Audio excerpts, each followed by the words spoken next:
okata toni pasi soki nakati koteka pasi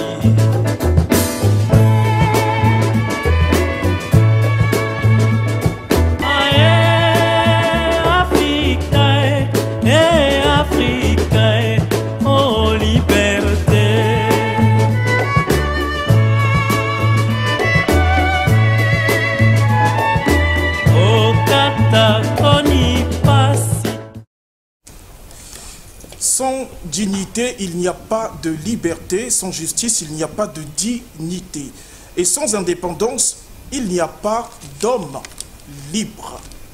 Ces divisions sur lesquelles se sont toujours appuyées les puissances coloniales pour mieux asseoir leur domination ont largement contribué. Et elles contribuent encore au suicide de l'Afrique.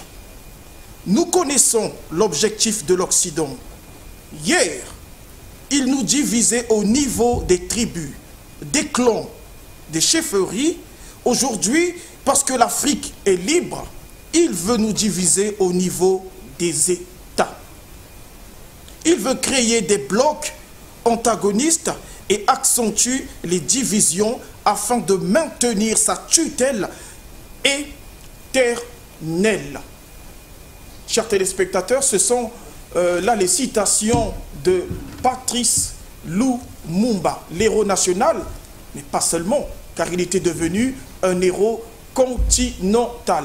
Nous sommes dans la deuxième partie de notre émission sur l'hommage que nous rendons à Patrice Lumumba. Alors, très rapidement, lors de la première partie de notre émission, nous parlions de la don longtemps retenue, gardée par les Belges et qui a été récemment remise, cette don a été remise récemment à la famille de Lumumba en particulier, mais aussi, on va dire, au Congo, à la RDC.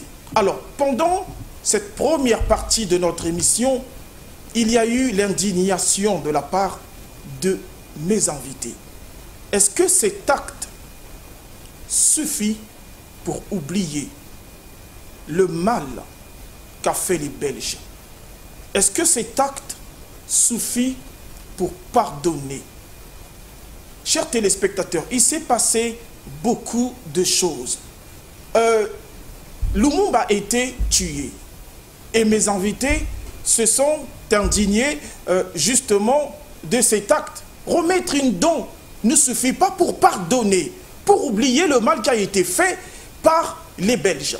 Nous avons parlé aussi de la mauvaise politique de ces hommes, diviser pour mieux séparer. Ils ont voulu diviser les Congolais de l'époque. Chers téléspectateurs, Lumumba disait qu'il n'était pas communiste. Et jamais il le sera. Nous avons parlé aussi de ce que est le communisme. Mes invités ont émis le souhait de lancer une procédure judiciaire parce que remettre une don ne suffit pas. Il faut poursuivre les gens qui ont commis cet acte ignoble, qui ont tué notre héros national qui était Lumumba. Nous sommes donc dans la deuxième partie de notre émission. Comme je disais dans la première partie de notre émission, cette émission a été sollicitée par Alexis Bongo. Et bien évidemment, la deuxième partie, qui est la suite, Alexis Bongo nous dira pourquoi encore cette deuxième partie de notre émission. Merci. Très bien, Dixon. C'est comme j'ai dit, hein, comme on l'a dit, on l'a compris dans la première partie de cette émission, il ne s'agit pas d'une partie de plaisir, d'une promenade de santé, il s'agit d'un crime abominable. Ce n'est pas le petit Koulouna du quartier, hein, ce n'est pas le bandit du coin qui avait été comme ça, là, kidnappé, assassiné, démembré, fondu, il paraît-il, dans l'acide, et dont on a caché par devers soi une des 32 dents. Nous disions solennellement dans la première partie, en tant qu'avocat défenseur de l'Afrique, que nous sommes ici pour réclamer les 31 autres dents du héros continental, dit le fils d'Afrique, qu'est émérite Patrice Lumumba. Quand nous ramenons comme ça une seule de ces dents, de ces 32 dents, encore que Obambe Gakoso sur ce plateau a pris le soin de souligner qu'il n'y a pas eu de test ADN. Mais jusqu'à quand les Africains vont tout avaler, on vous sert ça.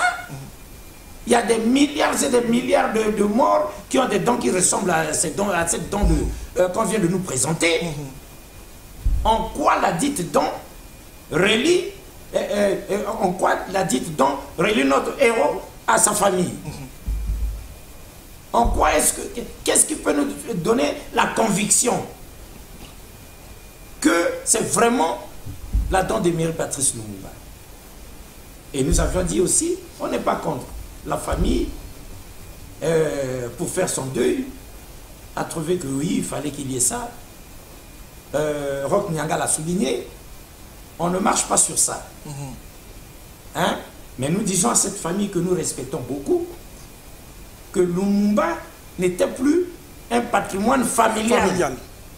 Un enfant de la famille. Il n'était plus un patrimoine national, mais continental. De la même manière que le président Tshisekedi a dit, heureusement, nous remercions la famille qui a déclenché le processus. Le président Denis Sassou Nguesso du Congo-Brazzaville n'a pas hésité à corriger son homologue en direct en disant qu'il n'est plus héros national, il est continental. Et c'est à ce titre que nous, les panafricanistes, sur ce plateau, disciples de Théophile Obenga, qui prône l'idéal du combat panafricain qu'est l'État fédéral d'Afrique, qui va dans le sens du combat de Patrice Lumumba, nous réclamons ici justice, comme pour dire, puisque de tous ces criminels-là, il en reste quand même 2 encore en vie aujourd'hui, pourquoi le monde entier est silencieux? Pourquoi l'Occident impérialiste ne met pas la main sur des criminels qui avouent eux-mêmes avoir été à la manœuvre? Donc, l'homme qui parle, il a le sang de Lumumba sur lui, sur ses mains. Mais voilà que, autant l'Occident impérialiste est resté silencieux, autant les Africains ne s'indignent pas non plus. Et on veut que nous sortions nos tam-tams comme d'habitude et qu'on commence à chanter et à danser. C'est là qu'Henri Lopez avait dit, le jour où le colon décidera encore de recoloniser le continent, il viendra nous trouver en train de danser et de chanter. Non, mais jusqu'à quand? Voilà pourquoi nous, on est ici dans cette deuxième partie, comme vous dire, il y a encore à boire et à manger. Il y a même sur ce sujet de quoi faire 7, 8, 9, 10 émissions pour éveiller les consciences des Africains encore endormis. Parce qu'il y en a qui pensent que c'est une plaisanterie. Un gros avion comme ça, qui nous amène un cercueil de la stature de Lumumba, dans lequel on retrouve seulement une de ces 32 dents. Et puis vous voulez que l'Afrique acclame? Non, c'est fini l'époque où nous acceptions tout, nous avalions tout. Imaginons l'hypothèse derrière la question de Obambe Gakoso. Et si ce n'était pas la dent de Lumumba? Et si cette dent-là n'est pas de Lumumba? Vous imaginez combien on doit se moquer de nous là-bas? Et de sa famille, et de son pays, et de tout le continent. Voyez? Donc, nous sommes ici pour nous indigner, parce que Stéphane Essel avait dit, indignez-vous. Le professeur Théophile Obenga dit, nous les Africains, nous sommes ces gens-là, on vous a battu, tu te suis là, tu prends tes plaisirs, puis tu oublies. Et tu t'en vas même congratuler l'agresseur, ton bourreau. Mais jusqu'à quand on va évoluer comme ça? Donc est-ce qu'il faut que nous revenions à l'époque où on parlait des évolués, que la France impérialiste, la Belgique, le Portugal disent oui, Obambe Gakoso, Roch Nyanga, Dixon, Alexis Bongo, on s'en va. Bon, comment vous vous habillez déjà? Ok, d'abord. Essayez de parler français. Ah oui, oui, c'est déjà bien. Mais vous habitez où? On s'en va voir la maison, comment vous vous tenez à table. Donc nous voulons que l'Afrique revienne à ce statut-là, d'évoluer. Ici, l'animal, ici, Les blancs, les évolués, enfin, les hommes, les humains, et nous sommes quelque part au milieu là. Et certains d'entre nous qui ont déjà acquis les habitudes de la culture des autres, ils sont des évolués. J'imagine même qu'à l'époque, au Bambé Gaposo, les gens devaient être heureux d'atteindre ce statut-là. On dirait que ce n'était pas donné à n'importe qui d'être évolué. Hein. Non, ce n'était pas donné à n'importe qui. Et... nombreux ont dû échouer à cet examen. Obligatoire. Mais vous savez, du jour au lendemain, on vous demande d'acquérir certaines habitudes voilà, que vous ne connaissez pas, vous ne savez pas d'où. Non pas que les gens n'étaient pas civilisés, ce n'est pas la même chose. Tout peuple est civilisé. La civilisation, elle est universelle. La civilisation est mondiale. Et après, on a nos habitudes, on a des choses qu'on fait. Quand vous allez chez les Français, ils ont le repas du matin, le petit déjeuner, le repas de midi, le déjeuner, le repas de 4 heures, le goûter, le repas de 20 heures, le dîner, et le repas de 22 heures minuit, le souper. Ça, c'est leur culture, c'est leurs habitudes. C'est leurs habitudes. C'est pourquoi ici, ne perdons pas notre temps quand vous voyez quelqu'un manger le manioc le matin, dire, est-ce que je dois te dire bon petit déjeuner? Non, bon appétit. Il est en train de manger, c'est tout. C'est tout. À vouloir être blanc, on devient même plus blanc que le blanc. Ah oui. On fait des choses qui n'ont aucun sens. Je répète que ces gens avaient réussi à nous faire mettre dans la tête des choses qui faisaient qu'entre nous, on se regardait, certains avec condescendance et d'autres avec un complexe d'infériorité. C'est-à-dire que mon voisin est évolué, je l'envie, je l'admire simplement parce qu'il met en costume cravate, parce que le matin il dit bonjour, alors que là-bas on dit mboté, parce que chez lui les toilettes sont... Bon, ça sent un peu mieux que chez moi. Voilà, rien que des choses comme ça. Mais ça existe jusqu'aujourd'hui. Voilà pourquoi j'ai dit que c'est dans la tête. Surtout de la part de ceux d'entre nous qui sont revenus de Paris, qui ont étudié ailleurs, mais surtout ceux-là qui se croient supérieurs à ceux qui sont restés. Dans la première partie, j'ai bien dit que la plus grande plaie du continent africain, ce sont les diplômés. Les diplômés. Les gens qui ont des diplômes longs comme la grande muraille de Chine, c'est le plus grand danger pour l'Afrique. Mais heureusement qu'en Afrique, il y a et il y aura toujours des gens pour se distinguer différemment. Lorsque vous allez dans l'actuelle Zambie, Kenneth Kaunda, que nous avons pleuré, qui est mort à 97 ans, on oublie de dire une chose. Ce monsieur a résisté de deux façons. Par les armes, c'est vrai, mais également par des actions fortes. Un jour, il va dans une boutique pour s'offrir un vélo. Nous sommes à l'époque coloniale. Il veut s'offrir un vélo, il donne de l'argent et il sort. On lui dit, venez prendre votre vélo. Et il va, vous savez où? À côté de l'entrée, il y avait un petit quelque chose qui était réservé aux Noirs, parce que les Noirs n'avaient pas le droit d'entrer dans cette boutique. Et lui, comme il faisait déjà partie des évolués, il avait le droit d'entrer, mais pour manifester son mécontentement, il est allé attendre son vélo dans ce petit quelque chose. Il dit, mon vélo, vous allez me le donner là. Mais monsieur Kaunda, c'est trop petit. Il dit, j'attends mon vélo ici. Un acte qui paraît bête, mais ça avait provoqué un tollé à Lusaka. Mandela, lui, il avait un pass.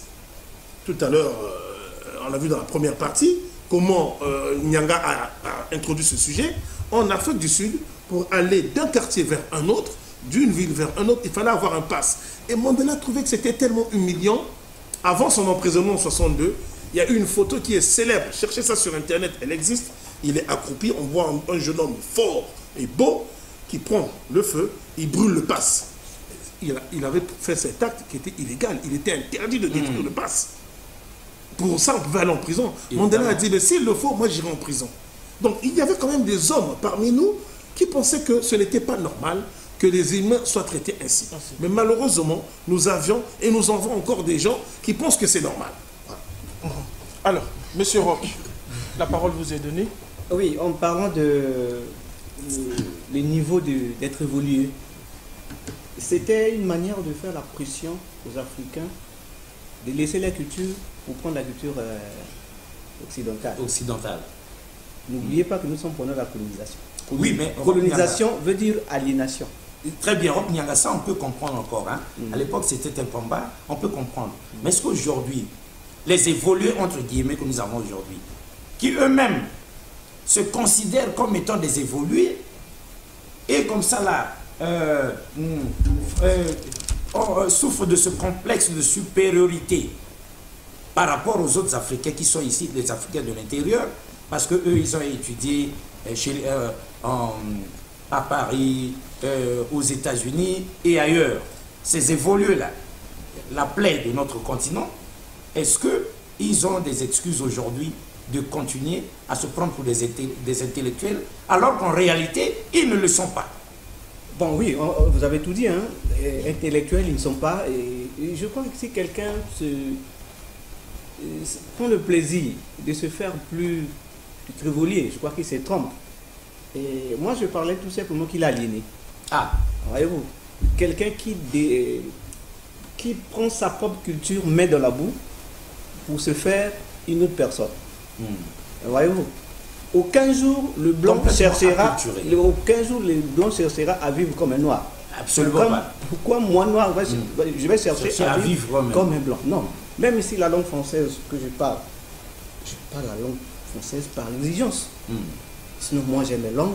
Non, le pacte colonial est passé par là. Oui, oui. C'est une obligation. Par exigence, c'est pas par plaisir. Non. Donc bref, le problème de Lumumba était dans cette situation. Exact. Voyez-vous, sinon Lumumba c'est quelqu'un qui défendait bien sa culture africaine. Très bien. Autant nous avons compris Lumumba, Dixon, autant nous ne comprenons pas les complexés d'aujourd'hui. Les complexés d'aujourd'hui. Et pour continuer à rendre hommage, nous avons prévu aussi que les téléspectateurs, oui. Justement, mais avant le discours de Juliana Lumumba, une petite question quand même, puisque nous parlons des évolués. Et nous disons ici que Lumumba était considéré comme le nègre évolué. Est-ce que dans le quotidien de Lumumba, il avait développé ce complexe de supériorité vis-à-vis des autres noirs, n'étant pas considérés comme des noirs évolués? Ah, moi je ne crois pas. Dans toutes les recherches que j'ai faites, je n'ai pas trouvé un élément qui peut me montrer que Lumumba se faisait supérieur aux autres, non. Lumumba, bien qu'il était comptable dans une grande société de la place, il repartait au village, il discutait avec tout le monde, et il était ouvert. Et nous pensons que si jamais il prend à bras le corps le destin de son pays, s'il s'estime nationaliste, ça ne veut pas dire qu'il souffre du complexe de supériorité des évolués. Déjà, sa base n'était pas... La base politique de Lumumba, ce n'était pas des diplômés. Ce n'était pas des diplômés. La base politique de Lumumba, c'était la classe paysanne et les ouvriers. Je pense qu'il s'est servi de son statut d'évolué pour atteindre ses objectifs. Et je vais vous compléter. Ces deux livres ne m'appartiennent pas, donc ne venez pas à la maison pour que je vous les prête. Je ne vous les prêterai pas. Jeunesse et apprentissage Ces politique. deux livres ne m'appartiennent pas, je ne vous les prêterai pas. Ces deux livres parlent de Lumumba, un peu de long en large, même s'il y a encore beaucoup de choses à dire sur lui. À aucun moment, je les ai parcourus, enfin je les ai lus. Le premier, il fait quasiment 260 pages. Le deuxième, il fait quasiment 400 pages. À aucun moment, Lumumba, il est dit quelque part qu'il se soit comporté comme un colon sur le dos de ses frères nègres. Jamais. Je dis bien jamais. Jamais. Il était humain, il a fait de la prison, il s'est défendu, il a expliqué pourquoi il avait commis un forfait à une époque où il était comptable. C'était des erreurs d'écriture. Il a reconnu, il est sorti de prison. Lorsqu'il s'est mis à enflammer les foules, Roch Nyanga l'a dit, c'était monsieur, madame, tout le monde. Maman Atekara Koko, maman Atekara Pondou, Tate Akatara Mabaya. Voilà les gens qui faisaient la base de Lumumba. Parce que justement, à un moment donné, les évolués commençaient à se détacher de lui. Il faut comprendre que nous avons plus d'un type d'évolué. Nous avons un évolué comme Lumumba, dont les yeux sont ouverts. Il veut la liberté pour son peuple. Nous avons des évolués comme les Tchombe qui pensent que moi, j'aurai ma terre à moi. Donc, Lumumba est gênant. Vous avez aussi l'autre évolué qui est persuadé que Mandela Zanzambe, lui, il est heureux. Il a sa maison qui ressemble à celle d'un blanc. Pourquoi on va lui compliquer la vie à parler d'indépendance, de dignité, de liberté? Déjà, Lumumba était évolué avant qu'il soit évolué. Ah, il était évolué avant qu'il soit évolué. Regarde, nous sommes à Onaloa, son village natal. Les Belges avaient des pratiques colonialistes qui consistaient à punir les Congolais quand la récolte est mauvaise. Insuffisante et mauvaise qualité aussi. Dans son village, quand le coton était mal séché, et le blanc torturait les populations. Et à chaque arrivée du colon pour la récolte du coton, la population était timorée. Et un jour, Lumumba était encore en classe de CM1. par rapport au niveau d'ici. Lumumba est allé voir le blanc dans sa case de passage. Il a appelé un ami qui on va m'accompagner. Et quand ils sont arrivés, bon, en fait, l'ami n'a pas voulu prendre des risques. Et l'ami a couru, aller avertir les parents que Lumumba est allé causer avec les blancs. Et c'était un scandale. Mais qu'est-ce qu'il est allé dire aux blancs? Pourquoi il est allé déranger la tranquillité du blanc? Et les gens attendaient, est-ce qu'il va sortir vivant? Effectivement, Lumumba est sorti vivant. Et après cet entretien avec le petit Isaïe, il ne s'appelait pas Lumumba, il s'appelait Isaïe, le blanc a convoqué tous les villages et a dit pourquoi le petit Isaïe est venu le dire. Qu'est-ce qu'Isaïe est allé lui dire? Il veut dire, Isaïe est allé lui demander ceci. Pourquoi vous dérangez nos parents, punissez nos parents quand le coton est mal séché? Le coton mal séché, ce n'est pas la faute aux parents, c'est le climat, c'est le soleil. Donc il faut éviter des choses comme ça. Et puis les blancs avaient compris. Et à partir de là, il n'y avait plus les pratiques selon lesquelles, quand le coton est mal séché, on est timoré, il faut amadouer la colère du blanc en apportant coque, les œufs, etc. Voilà comment il était déjà évolué, sans être évolué. Il n'attendait pas à avoir un diplôme de l'université de Washington ou de Paris pour être évolué.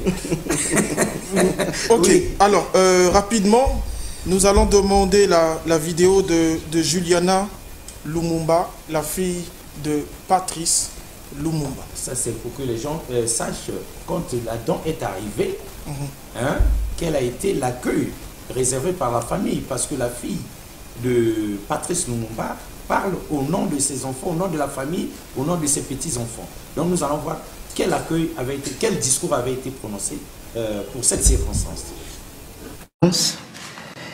Mesdames et messieurs, en vos grades et qualités, distingués invités. Père,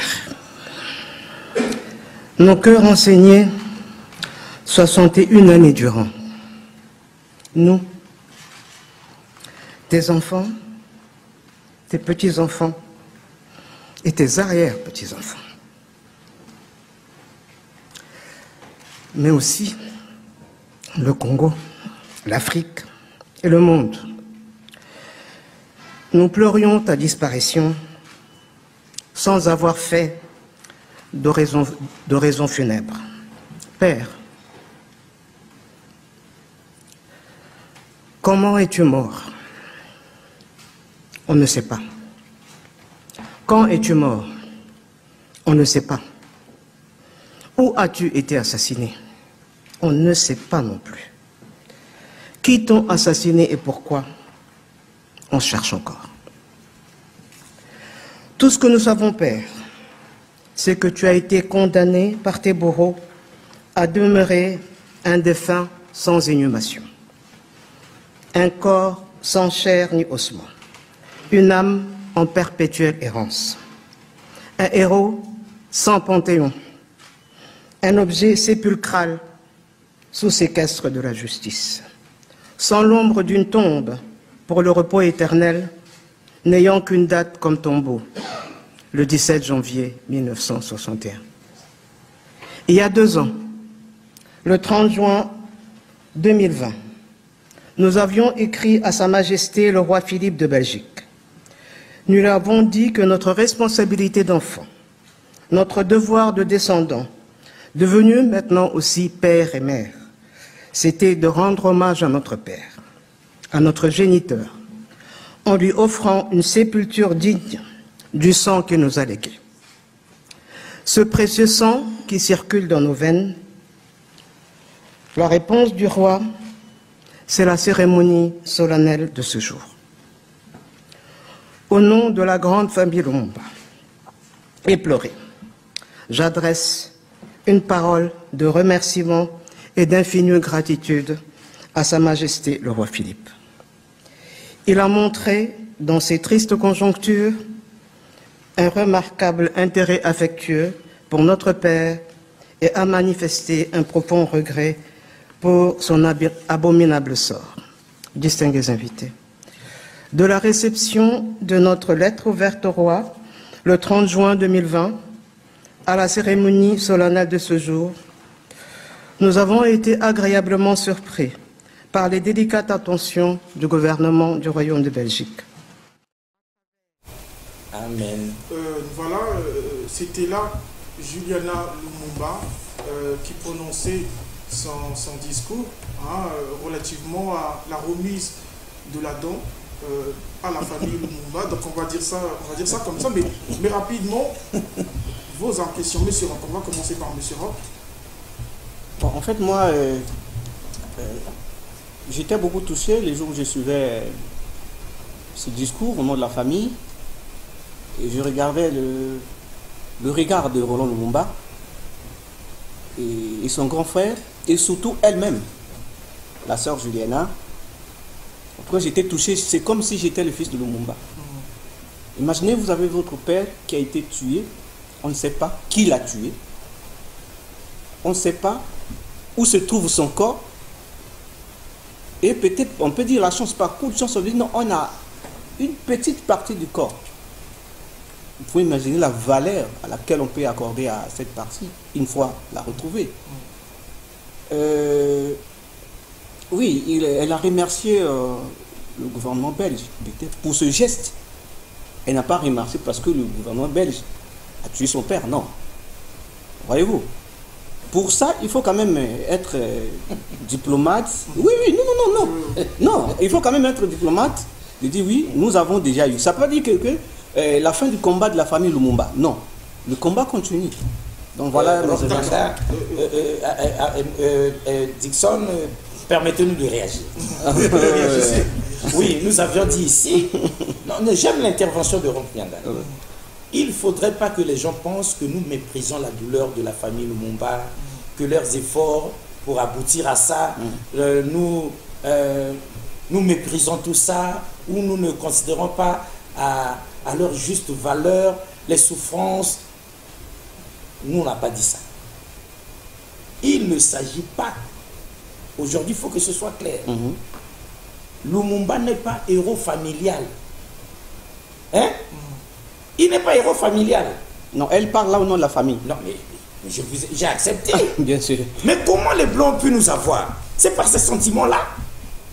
Nos ancêtres ont été mis au fer, pris au sentiment. Même l'Église aujourd'hui est incriminée par les panafricanistes athées.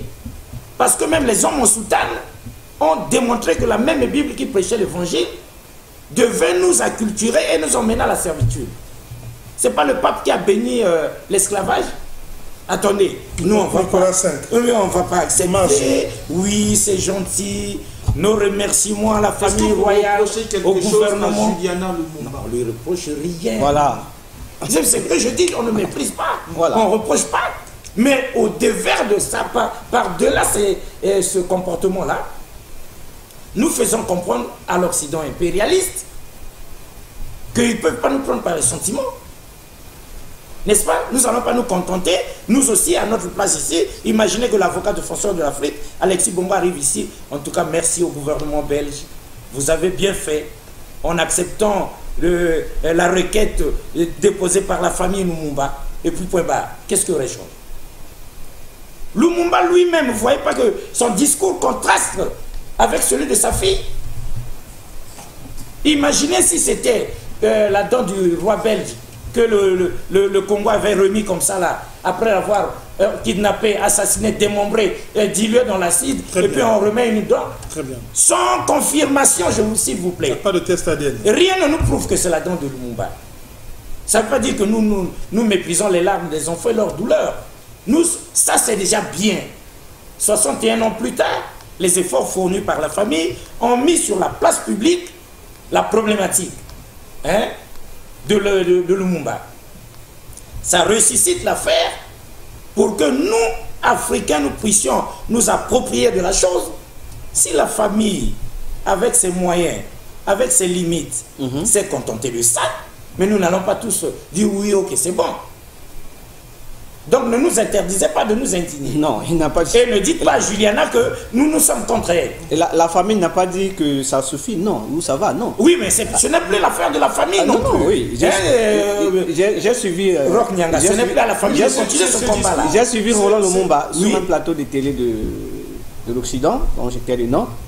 Il a évoqué ce problème de la léthargie de la justice occidentale, de la justice belge.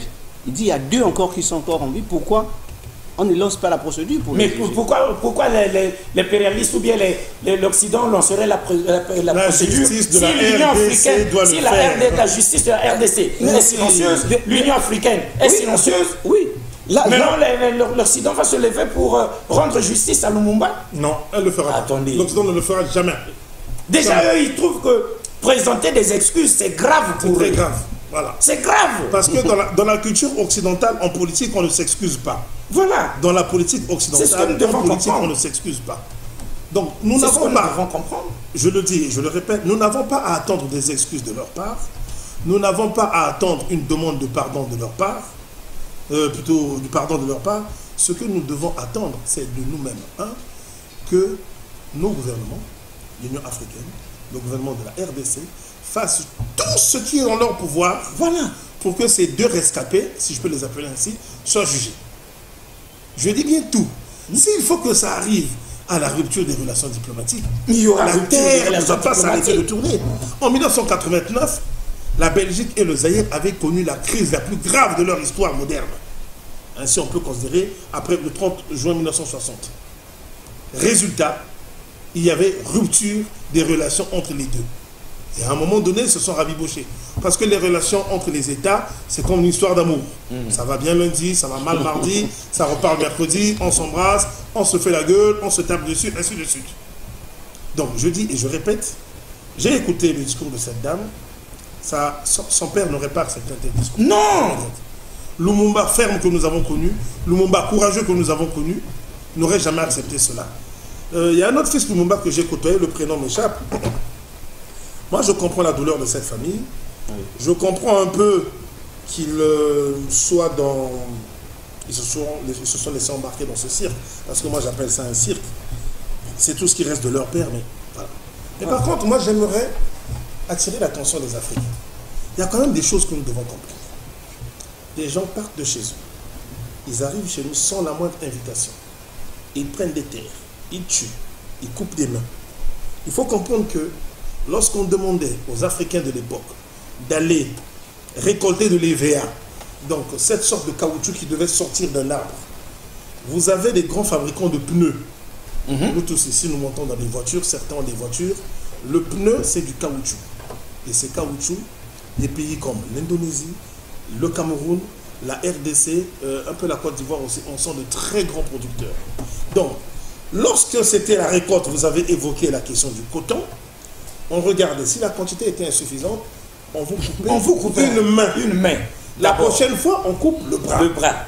Il faut comprendre que certains de nos ancêtres préféraient fuir en forêt, se faire dévorer par un léopard, plutôt que de vivre cette vie de servitude. Et c'est pour tout cela que Lumumba s'est battu. C'est ça. C'est pour tout cela que Lumumba est mort. Donc nous n'avons pas à leur dire merci de nous remettre un objet volé sur les restes d'un cadavre. Ce qu'on ne dit pas, c'est que Lumumba fut plongé dans l'acide. Voilà. Il est frappé avec ses 2 compagnons, Okito et Polo Maurice, vice-président du Sénat et puis ministre des Sports. Ministre de la Jeunesse et des Sports. Ils sont frappés, tués, plongés dans de l'acide. Et les gens qui plongent dans l'acide attendent. Vous voyez, est-ce que ça c'est encore des êtres humains? Non. Ils attendent les résultats. Mobutu de l'autre côté attend qu'on lui confirme qu'il est bien mort. Et il rend compte à ses maîtres de la CIA. Youlou par ici, il fait la fête avec Radio Makala. On s'est débarrassé enfin de ce communiste. Ah, vous nous choquez. Ah non, Youlou de ce côté. Radio Makala. Oui, Radio Makala. Mais nous n'avons jamais entendu parler de Radio Makala. Les faits sont là. Ah, les faits sont là. Les dents, là maintenant, je fais de la fiction. Parce que s'il reste une dent, c'est que les 32 dents, s'il en avait encore 32, n'ont pas été dissoutes dans de l'acide. Ça a survécu. Mais c'est passé où? Donc ils ont pris ces dents. On fait de l'extrapolation. Ils vont avec en Belgique. Donc je suis heureux. J'ai tué quelqu'un.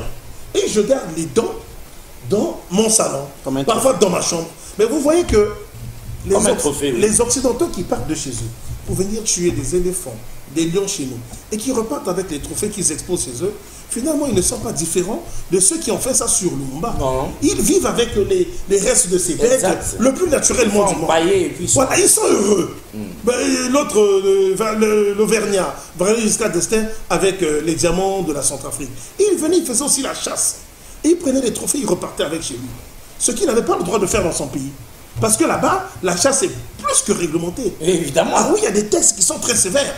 On n'abat pas comme ça pour le plaisir. En tout cas, dans la plupart des cas. Donc, pour moi, on n'a pas à dire merci. Ce qu'on doit faire aujourd'hui, c'est exiger une enquête internationale. Nous ne leur demandons pas des magistrats, nous ne leur demandons pas des avocats, nous en avons. Nous en avons en quantité. Lorsque Klaus Barbie est jugé, Jean-Martin Bemba a quitté le Congo, Martin Bemba plutôt, il est allé avec le regretté Jacques Vergès, ils ont fait une défense Et extraordinaire. plus un Algérien.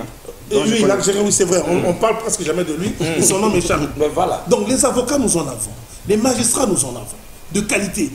Qui ont été formés dans leurs écoles. Formés dans leurs écoles, formés chez nous, ils peuvent très bien aller sur place avec leurs autorisations parce qu'on est civilisés, nous. Oui. On ne vient pas chez les gens comme ça. Nous, pour aller chez eux, il nous faut des visas, il nous faut des autorisations. Nous, on n'est pas des aventuriers comme eux qui arrivent chez nous, qui font ce qu'ils veulent.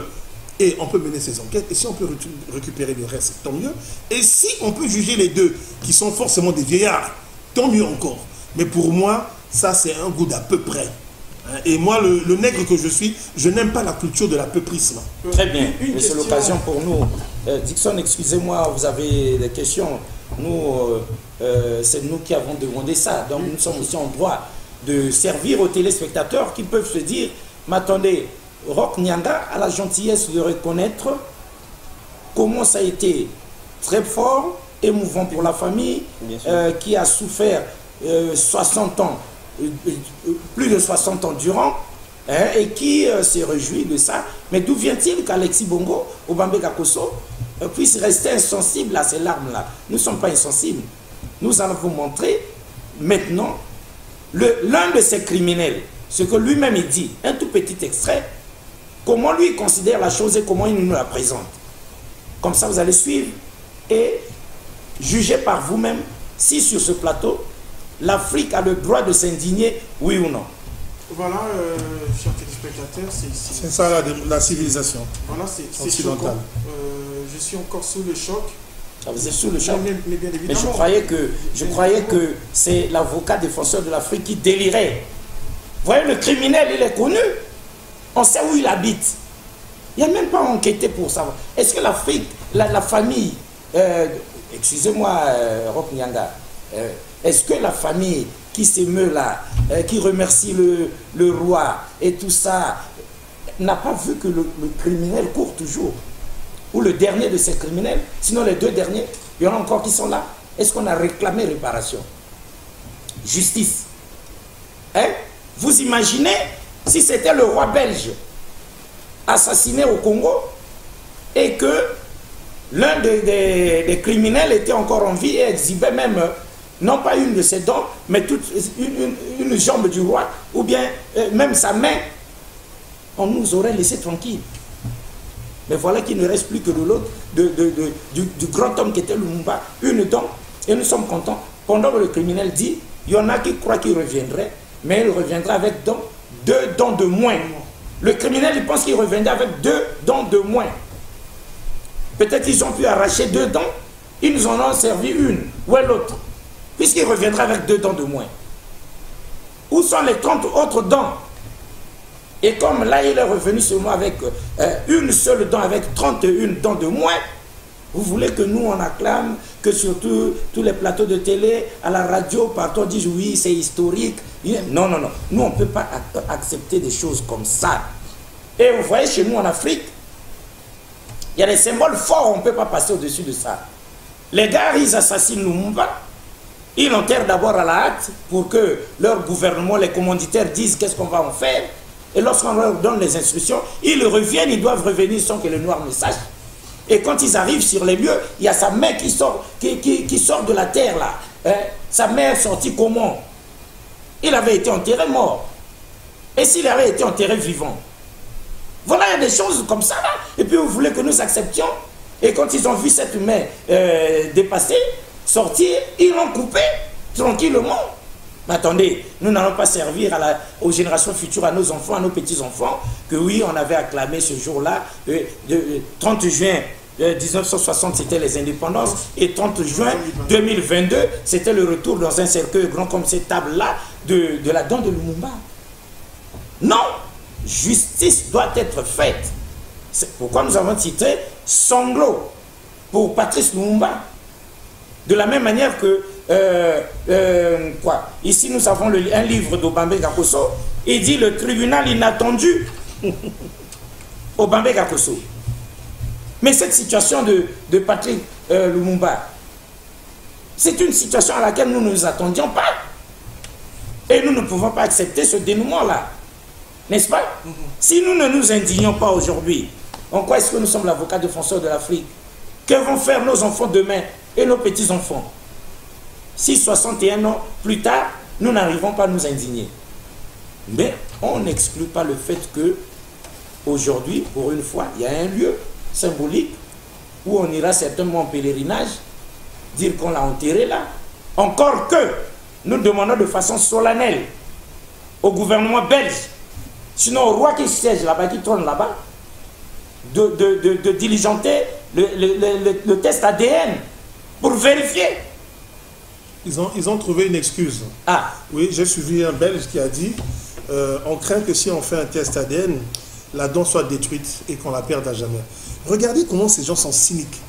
Ils ont gardé cette dent pendant 61 ans et le jour où, soi-disant, ils la rendent cette dent, parce que je conteste, j'ai des doutes que ça soit sa dent, ils disent oui, mais si on fait un test ADN, on risque de la détruire. Mais pendant tout ce temps, vous étiez où?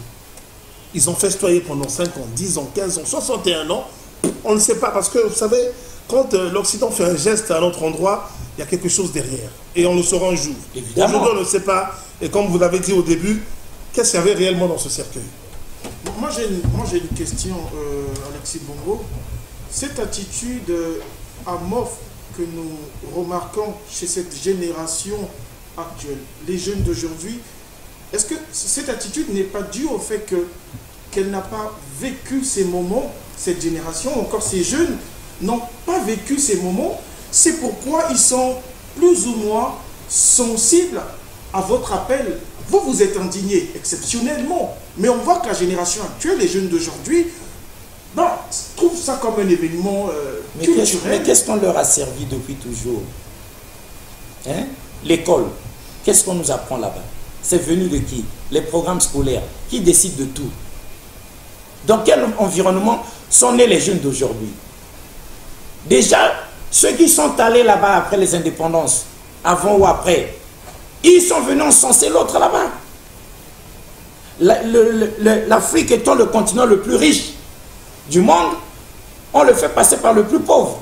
Mais Mobutu avait dit qu'il n'est pas pauvre, mais appauvri. Oui.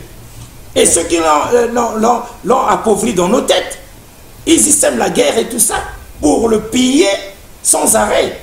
Mais vous posez une question très fondamentale. Pourquoi la jeunesse d'aujourd'hui est insensible à cette question? Mais voilà. Le problème de Lumumba. Elle a d'autres Effectivement, priorités. comme a dit l'avocat défenseur, qu'est-ce qu'ils ont appris à l'école? Lumumba, d'abord, l'a taxé de communiste, c'est la première personne à lui. Il est dans la quête du commun des mortels africains. Il nous reste 4 minutes. Quand tu es communiste, quand tu n'es pas avec l'Occident, tu es l'homme à battre légalement. C'est exactement ce que la jeunesse aujourd'hui... et plus encore, bon, aujourd'hui, quelle est cette jeunesse en Afrique? L'Afrique a quelle jeunesse aujourd'hui? Cette jeunesse décalée. Complètement. C'est avec cette jeunesse que nous pensons construire l'Afrique de demain. L'homme politique africain lui-même détruit encore le peu qui reste de cette jeunesse. Donc moi, lorsqu'on parle de la jeunesse africaine, ça me fait pitié parce que je vois comment nous sommes mis dans une situation très difficile. Si on ne fait pas attention, si l'Afrique ne se réveille pas, demain on sera récolonisé. Dixon, oui, rapidement, parce que rapidement, vous prenez les choses en main, il nous reste 2 ou 3 minutes. Je vais raisonner en termes de perspective. Oui. Vous savez, l'une des dernières conférences que j'ai eu à faire quand j'étais encore de l'autre côté de la Méditerranée, c'était le 20 mai 2015 à Nantes. et j'avais exposé sur la stratégie de puissance. Et le parterre était essentiellement composé d'Africains, avec quelques Européens, mais très peu. Et j'avais dit ceci. La vie est, dès qu'on vient au monde, c'est une question de rapport de force jusqu'à la mort. Quand on est vieillard, on lutte contre la mort, et la mort finit par l'emporter. Entre-temps, celui qui arrivait à 80, 75 ans, 90 ans, il avait gagné des combats contre la mort, les accidents, les opérations et autres. Donc, ce que nous vivons, ce que nous parlons, ce que nous disons aujourd'hui par rapport à la RDC et à la Belgique, je vais arriver à la Chine l'a vécu avec l'Occident. Mais ça ici, on n'en parle pas, et quand nous en parlons, nous refusons d'analyser. Il y a une tête de lapin, une tête de bronze, et une tête de rat, fait en bronze. Le bronze, c'est quelque chose de valeur. Sauf qu'en 1860, le palais impérial, au niveau de Beijing, fut pillé par des Chinois et des Occidentaux. J'insiste. Ceux qui avaient pillé avaient besoin d'argent. Ceux qui venaient d'Occident, dans leur cupidité, ils avaient acheté cela dans des conditions frauduleuses. Mais c'est une habitude, hein, moi j'insiste. C'est une culture chez eux, moi je les comprends. Ils ne peuvent pas vivre autrement qu'en volant, en pillant. C'est comme ça. Depuis la nuit des temps, les rapports qu'ils ont avec les autres peuples, c'est fait sur la base du vol, du viol, des meurtres. Et pendant des années, les Chinois ont dit, remettez-nous nos têtes. Les autres ont dit, on ne rend pas. Les Chinois ont développé l'armée. Mais on n'a jamais appris qu'un jour, l'armée chinoise est allée attaquer la France. Ils n'ont rien dit. Tout ce qu'ils disaient, c'est remettez, remettez. En 2009, vente aux enchères, valeur 14 millions de dollars. Les Chinois ont dit, on va s'opposer. Ça nous appartient, nous avons des documents. Vous avez volé ça chez nous. Les Français ont dit, on ne rend pas. Ça appartenait à deux hommes qui étaient en couple, Yves Saint Laurent, les gens qui adorent Yves Saint Laurent ici, et Pierre Berger. Yves Saint Laurent décède, Pierre Berger met ses deux têtes en vente. Des homosexuels. Oui, ils ont vécu longtemps ensemble. Et c'est vendu 14 millions de dollars. Les Chinois ont dit c'est à nous. Les Français ont dit on ne rend pas. Sauf que, entre-temps, la Chine n'a fait que grandir. Sur tous les plans. Et Hollande, à un moment donné, a besoin de marcher. Les gens ont besoin de marcher. Ce sont des capitalistes, ils veulent voir ailleurs comment faire pour gagner. Mais qu'est-ce que les Français ont fait? Ils ont pris ces deux têtes. Visite officielle de François Hollande en Chine. Ils ont rendu la tête de lapin. Ils ont rendu la tête de rat. Sans un coup de feu de la part des Chinois. Bon, enfin, il y a eu des actions en justice, mais les autres ont bloqué. Ce que les Africains doivent faire, c'est renforcer tout ce que nous avons qui peut nous rendre forts. La défense, la sécurité publique, l'éducation, l'agriculture, la santé. Sur tous les plans, à un moment donné, nous serons à nouveau forts, comme la Nubie hier, comme l'Égypte hier, comme l'Éthiopie hier, et vous verrez que toutes les œuvres d'art qui nous ont volées, qui nous restituent de façon frauduleuse, parce qu'ils nous rendent des faux, des copies, ils vont nous rendre des originaux parce qu'ils n'auront pas le choix. Où est le collier de Makoko? Ils ont besoin de nous. Ils ont besoin de tout ce que nous avons chez nous ici, le coltan et autres, ils ont besoin de nous et je m'arrête là. Très bien, donc Dickson, c'est la fin de cette émission, mais nous disons que nous allons atterrir pour ces dames et messieurs avec le clip dont vous êtes l'auteur vous-même. Parce que l'Afrique, même quand c'est chaud, l'Afrique chante et danse, chante et danse, chante et danse. Même quand c'est... Mais il ne faut pas. Donc, nous allons suivre ce clip-là, mesdames et messieurs, nous l'avons emmené ici, sans même avertir Dickson, comme pour vous dire au revoir, parce que nous reviendrons dans la troisième partie de cette émission, mais suivez d'abord en intégralité ce clip, et vous nous retrouverez pour la troisième partie de cette émission, forcément, parce qu'il y a encore à boire et à manger. Patrice Louvezo.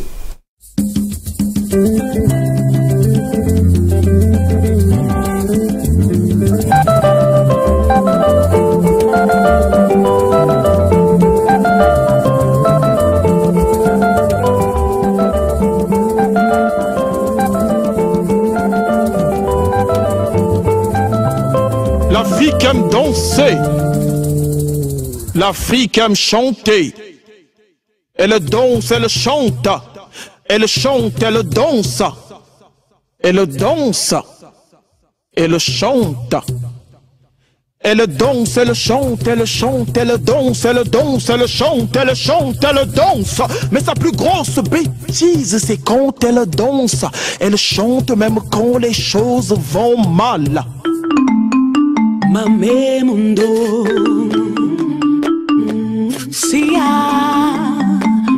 Mando, mando, mando Seistunda mage amando Barubante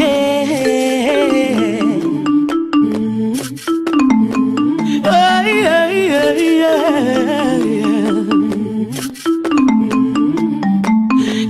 Kambele mbele mambe mandumbai, kambele mbele mandumbambe asai. Roba is the ababumboa, dabumboa,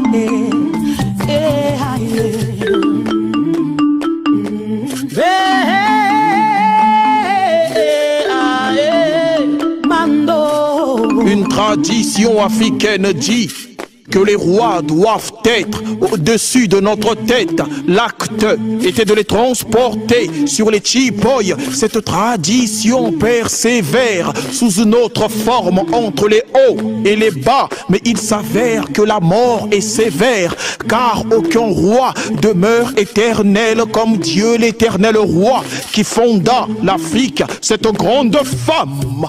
Afrique, grand espace de terre de vie en flammes. Sous l'azur, grande terre sur toi, nos aïeux ont craché dessus. Mais tu as tiré le colon, femme noire aux excès de zèle. Jardin des oiseaux aux grandes ailes, paradis des aigles. Terre d'Enkoyi, terre des lions qui tuent des zèbres. Terre des colombes, terre des hommes aux corbeaux. Ressources des corbeaux qui s'équipent des cordeaux. Afrique, terre de soleil où la lumière du jour éveille. Mais le colon disait que c'était le don du dieu blanc. Nous l'appelons Apollon. Afrique. Afrique, oh liberté.